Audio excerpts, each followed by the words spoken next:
The outlook wasn't brilliant for the Mudville Nine that day. The score stood 4-2 with but one inning more to play. And so when Cooney died at first and Burrows did the same, a sickly silence fell upon the patrons of the game. A straggling few got up to go in deep despair. The rest clung to that hope which springs eternal in the human breast. They thought if only Casey could but get a whack at that, we'd put up even money now with Casey at the bat. But Flynn preceded Casey, as did also Jimmy Blake, and the former was a no-good and the latter was a fake. So upon that stricken multitude grim melancholy sat, for there seemed but little chance of Casey's getting to the bat.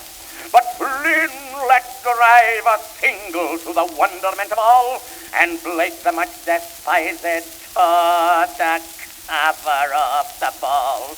And when the dust had arisen and the men saw what had occurred, there was Blake a safe at second, and Flynn a hugging third. Then from 5,000 throats went up a lusty yell. It rumbled in the valley, it rattled in the dell, it knocked upon the mountain top, and recoiled upon the flat for a Casey. Mighty Casey was advancing to the bat. There was pride in Casey's bearing as he stepped into his place. There was ease in Casey's manner and a smile on Casey's face. And when, responding to the cheers, he lightly doffed his hat, no stranger in the crowd could doubt it was Casey at the bat. 10,000 eyes were on him as he rubbed his hands with dirt. 10,000 hands applauded as he wiped them on his shirt. And when the writhing pitcher ground the ball into his hip, defiance gleamed in Casey's eye. A sneer curled Casey's lip. And now the leather-covered sphere comes whirling through the air, and Casey stood watching it in lofty grandeur there. Close by the sturdy batsman the ball unheeded sped. That ain't my style, said Casey. Strike one, the umpire said.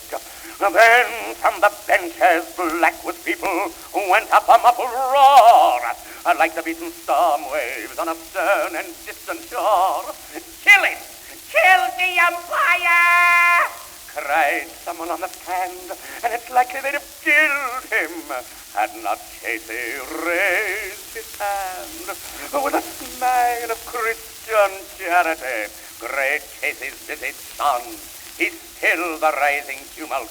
He bade the game go on. He signaled to the pitcher once more that steroid flew, but Casey still ignored it, and the umpire said, Strike two! Hurrah! Cried the maddened thousands, and echo answered fraud.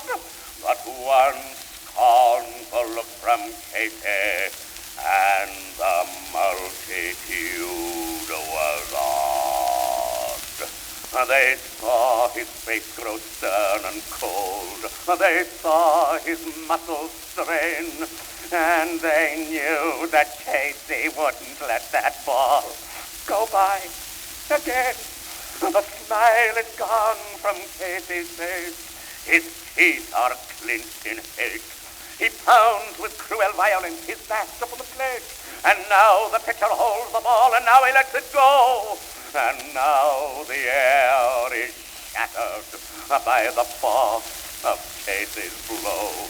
Oh, somewhere in this favored land, the sun is shining bright. Somewhere bands are playing, and somewhere hearts are light. Somewhere men are laughing, and somewhere children shout. But there is no joy in Mudville. Mighty Casey has struck out.